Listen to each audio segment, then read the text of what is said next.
Good morning बच्चों, कैसे हैं आप सब? ठीक है ना?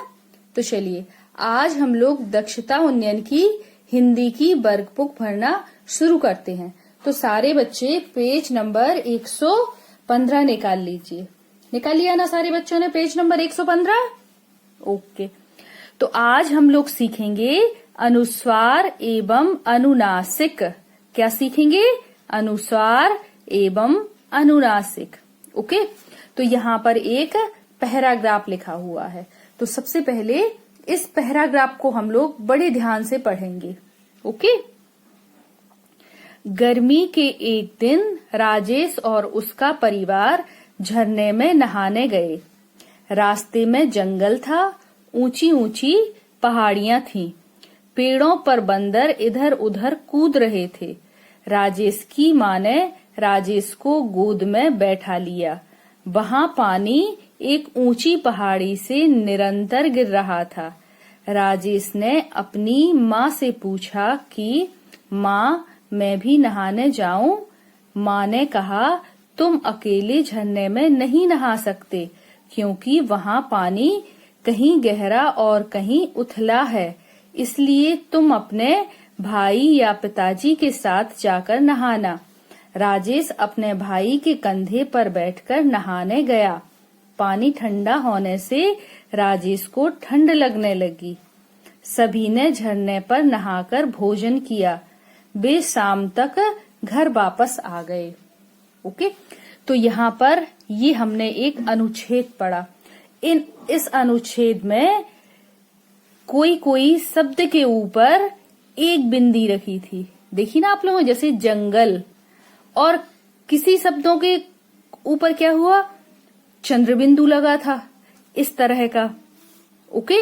जैसे ऊंची ऊंची या फिर माँ, वहां, इस प्रकार का। ओके। तो जो सिर्फ एक बिंदी वाले शब्द हैं वो हैं बंदर, जंगल, निरंतर, कंधे, ठंड इत्यादि। ओके। और कुछ चंद्रबिंदु वाले शब्द हैं ऊंची ऊंची, पहाड़ियां, माँ इत्यादि। ओके। तो ये जो शब्द के ऊपर एक बिंदु रखा रहता है, इसे हम बोलते हैं, ये जो चिन्ह लगा रहता है किसी शब्द के ऊपर, तो इसे हम बोलते हैं अनुस्वार। क्या बोलते हैं? अनुस्वार। और किन्हीं शब्दों के ऊपर इस प्रकार की चंद्र बिंदु लगी होती है, जैसे माँ। ओके। और मान लो ये लगा ठंड, तो ठंड के ऊपर एक बिंदी रखी हुई है, तो इसे बोलते हैं अनुस्वार। और ये इस चिन्ह को हम बोलते हैं अनुनासिक। ओके। जैसे हम बोलेंगे ये एक बिंदु रखा हुआ है, इस बिंदु को यदि हमें अपने गले से इसका उच्चारण करना हो तो सिर्फ नाक से निकलती है ये बिंदु। जैसे ठंड। ओके। बंदर, निरंतर, सिर्फ इसमें नाक का इस्तेमाल होता है। ओके। और जैसे जिन शब्दों के ऊपर चंद्र बिंदु होती है, तो उन शब्दों में क्या होता है? उन शब्दों में नाक के साथ साथ हमारे मुंह से भी उच्चारण निकलता है। ओके। जैसे माँ, तो नाक और मुंह से दोनों से हवा निकलती है, तो इसका चिन्ह ये होता है इस प्रकार का। ओके। देखिए, चलिए माँ बोलिए सारे बच्चे, माँ। तो एक हवा निकलेगी मुंह से और नाक दोनों से। ओके। और जैसे ठंड बोलेंगे हम, ठंड, तो सिर्फ इसमें ना का इस्तेमाल होगा, सिर्फ नाक का इस्तेमाल होगा इसमें। तो जो नाक अकेले का इस्तेमाल हो कोई उच्चारण निकालने में, तो वहां होता है, क्या होता है? अनुस्वार। और जहां पर नाक और मुंह दोनों से हवा निकले उसके उच्चारण में, तो होती है अनुनासिक। ओके। आया समझ में आपके? चलिए, जैसे इसके कुछ उदाहरण हैं। जैसे अनुनासिक कौन कौन से हैं? माँ। तो माँ में उच्चारण करें आप लोग, माँ। तो नाक का इस्तेमाल होगा और मुंह का भी इस्तेमाल होगा।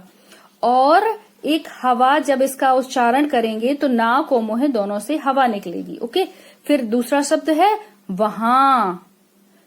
तो वहां में भी इसी प्रकार हुआ। हाँ जब अपन लोगों ने बोला वहां, तो नाक और मुंह दोनों से हवा निकली इसके उच्चारण में। फिर हंस, तो हंस में भी इसी प्रकार हुआ। आंख, पूंछ, ये सारे शब्द जो बोले हैं इनमें किसकी मात्रा है? इसमें है अनुनासिक की मात्रा। ओके। और ये एक चित्र दिखाई दे रहा है आप लोगों को।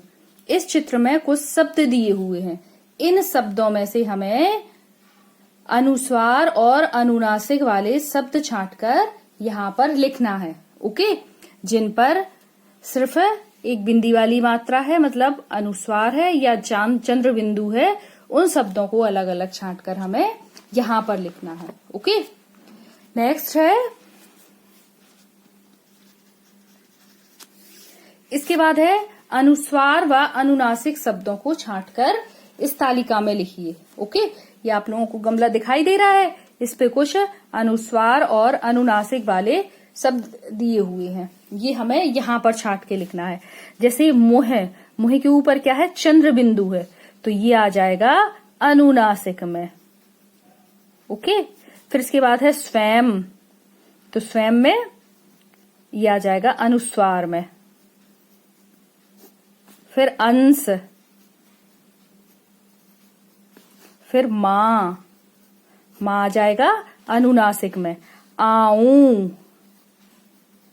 आऊं, आऊं पे चंद्र बिंदु है, दिखाई दे रही है ना, तो ये आ जाएगा अनुनासिक में। फिर इसके बाद है गंगा, तो इस पर नाक से निकल रही है इसकी ध्वनि, तो आ जाएगा अनुस्वार में। फिर है हंस, तो ये भी नाक से निकल रही है, तो इसमें आ जाएगा। फिर है सांस, तो सांस में चंद्र बिंदु है और नाक और मुंह से दोनों से हवा बाहर आ रही है इसके उच्चारण में, तो सांस आ जाएगा अनुनासिक में। ओके। तो इस प्रकार हम ये तालिका पूरी कर लेंगे। इसके बाद हमें यहाँ पर कुछ शब्द दिए हुए हैं। इन शब्दों में हमें ये अनुनासिक लगाकर शब्द बनाना है और उसका एक वाक्य बनाना है। ओके। तो यहाँ पर लिखा है बाधा, तो आ जाएगा बांधा। तो बांधा का वाक्य क्या बनेगा? गाय को रस्सी से बांधा है। ओके। अब ये है वहा, वहा है, तो यहाँ आ जाएगा, इसके ऊपर चंद्र बिंदु या अनुनासिक लगा देंगे तो हो जाएगा वहां। तो वहां का वाक्य में प्रयोग कैसे करेंगे? वहां मत जाओ। आप लोग इसके अलावा कोई और भी वाक्य लिख सकते हैं। ओके। फिर यहाँ है बूंद, तो फिर इसमें हम फिर से अनुनासिक लगा देंगे तो हो जाएगा बूंद। तो बूंद का हम वाक्य में प्रयोग कैसे करेंगे? यह पानी की बूंद है, यह पानी की बूंद है। ओके। इसके बाद है आंगन, तो आंगन में हम अनुनासिक लगाएंगे तो क्या हो जाएगा? आंगन। तो इसका वाक्य में प्रयोग कैसे करेंगे? आंगन गीला है।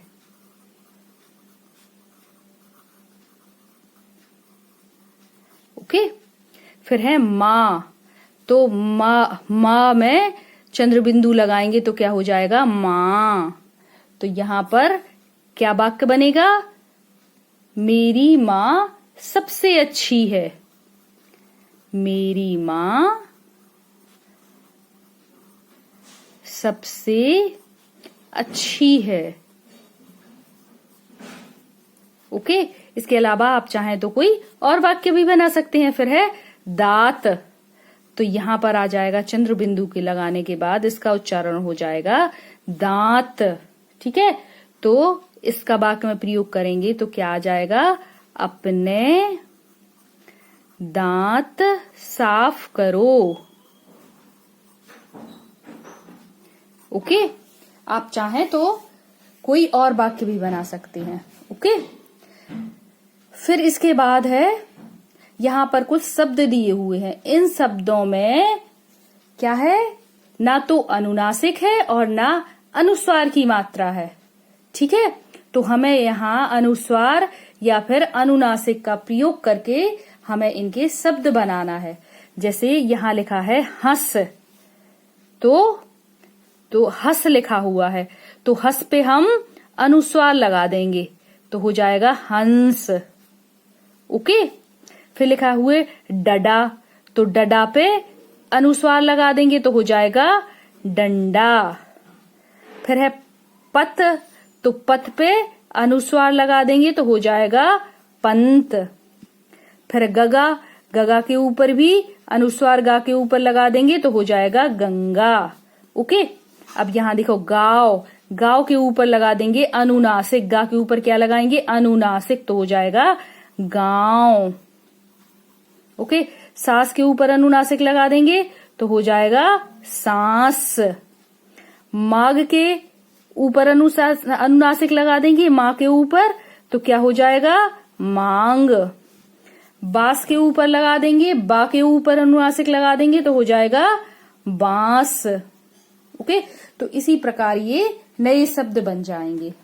ठीक है, तो अब हम पेज नंबर 119 देखेंगे, यहाँ पे हल करेंगे। ओके, तो यहाँ पर कुछ शब्द लिखे हुए हैं, इनकी वर्तनी हमें ठीक करनी है। ठीक है, यहाँ पर अनुनासिक लगा हुआ है जिसमें अनुनासिक नहीं होना चाहिए, और कुछ शब्दों पे अनुस्वार लगा हुआ है जिन पर के अनुनासिक होना चाहिए। ठीक है, तो देखते हैं आंख, तो इस पर अनुस्वार लगा हुआ है और यहाँ होना चाहिए अनुनासिक। इस पर सिर्फ एक बिंदी ना होकर चंद्र बिंदु आना चाहिए, तब शुद्ध वर्तनी होगी आंख। ओके, माँ की शुद्ध वर्तनी क्या लिखेंगे, इस पर चंद्र बिंदु लगा देंगे तो हो जाएगा माँ। मे के ऊपर एक बिंदी रख देंगे तो हो जाएगा मैं। इसी प्रकार वहां, और गांव में भी इसी प्रकार गांव को शुद्ध करके लिखेंगे, गांव के ऊपर चंद्र बिंदु आ जाएगी और वह गांव। ओके, फिर इसी प्रकार पंप, यहाँ पंप पे पा के ऊपर क्या है चंद्र बिंदु, तो चंद्र बिंदु नहीं लगा के इसकी वर्तनी ठीक करना होगी, तो पा के ऊपर एक बिंदी रख देंगे और पा लिख देंगे तो हो जाएगा पंप। ओके, उसी प्रकार पंडा के लिए पंडा, इस प्रकार से हो जाएगा। उसी प्रकार से चंचल, चंचल में क्या है, चा के ऊपर चंद्र बिंदु है तो चंद्र बिंदु ना आके सिर्फ एक बिंदी आएगी। फिर है नहीं, इस प्रकार इसकी वर्तनी हम शुद्ध कर देंगे। ओके, अब यहाँ पर कुछ शब्द हमें इस प्रकार बनाना है कि जिनमें अनुस्वार लगा के शब्द बनाएंगे और यहाँ पर अनुनासिक लगाकर शब्द बनाएंगे। ओके, और नवीन शब्दों को खोजकर हमें यहाँ पर लिखना है।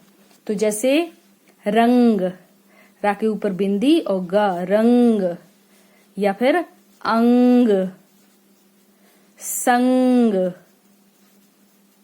जंग, भंग, इस प्रकार के कुछ अनुस्वार लगाकर हम शब्द बना देंगे। आप चाहें तो कोई और शब्द भी बना सकते हैं। ओके, अब हमें यहाँ पर अनुनासिक लगाना है, तो अनुनासिक लगाकर कोई शब्द बनाएंगे, तो जैसे हो जाएगा बाट, या फिर टांग,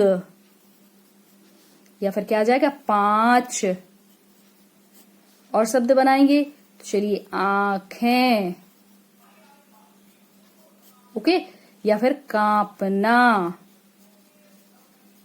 तो ये सारे शब्द हमारे नवीन शब्द बन जाते हैं। ओके, तो इसी प्रकार हम अपनी वर्कशीट 115 से लेकर 119 तक करेंगे। ठीक है, और जब ये हमारी वर्कशीट हो जाती है तो जैसा कि हम प्रतिदिन करते हैं कि इसकी फोटो खींचकर हम अपने शिक्षक को भेजते हैं, जिससे हमारे शिक्षक हमारी वर्कशीट को चेक कर सकें। ओके, तो सारे बच्चे ऐसा ही करना। तो नेक्स्ट वीडियो में मिलते हैं, तब तक के लिए बाय बाय बच्चों।